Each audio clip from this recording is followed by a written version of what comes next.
There are a lot of choices to make in As Dusk Falls. Some will be very important, while others will just determine things like whether or not your daughter thinks you're a jerk. At the end of Chapter 1, you'll be given a very significant decision to make regarding a gun and a hostage situation.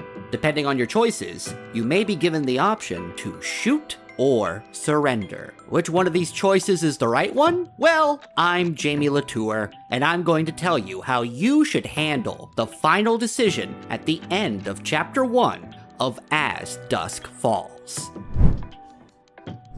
The final portion of Chapter 1 can go a few different ways depending on what happens to a police officer named Big Sam. Big Sam will pop into the Desert Dream Motel to grab a soda and have a friendly chat with Paul the handyman. While he's there, he'll ask some innocuous questions about why you're hanging around the motel, as well as bring up the fact that the police are looking for 3 criminals who broke into the sheriff's house and robbed him. Those criminals are, of course, the Holt boys, who are currently holding you, your father Jim, Paul, Joyce the motel owner, and depending on what you've said, your wife Michelle and your daughter Zoe hostage. While answering Big Sam's questions, you can either alert him to the Holt boys' presence or try not to arouse suspicion. The biggest consequence of this section is the fate of Big Sam. If he winds up being completely oblivious to the Holt boys' presence, then he just leaves the motel. If through your actions he becomes suspicious, he'll quietly tell you that he's calling for backup before he leaves the motel, and Tyler Holt will angrily ask you what he said.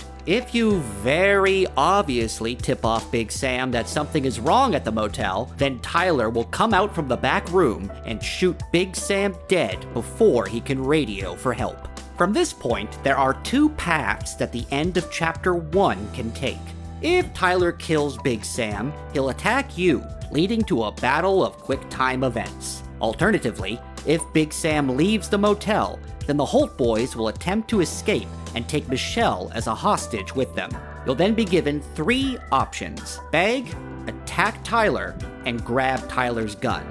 Begging doesn't really accomplish anything and only gives you some additional dialogue before you're left with the choices to attack or take the gun. If you choose the attack option, then you go right into that quick time event battle I just mentioned. Now, if you fail the QTE battle, then you get knocked to the ground by Tyler, and he'll point his sawed-off shotgun at your head.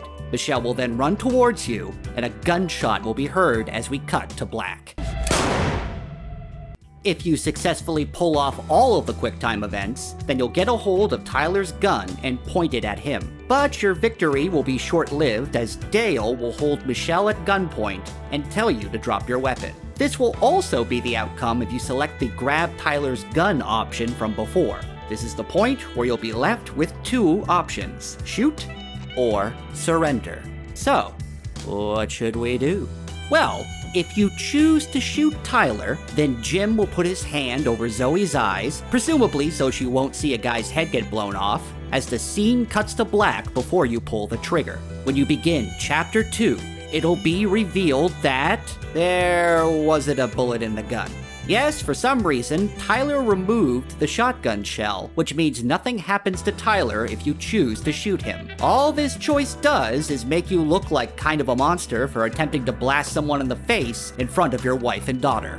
If you choose to surrender the shotgun, then Tyler takes the gun away from you, points it at your head, and pulls the trigger.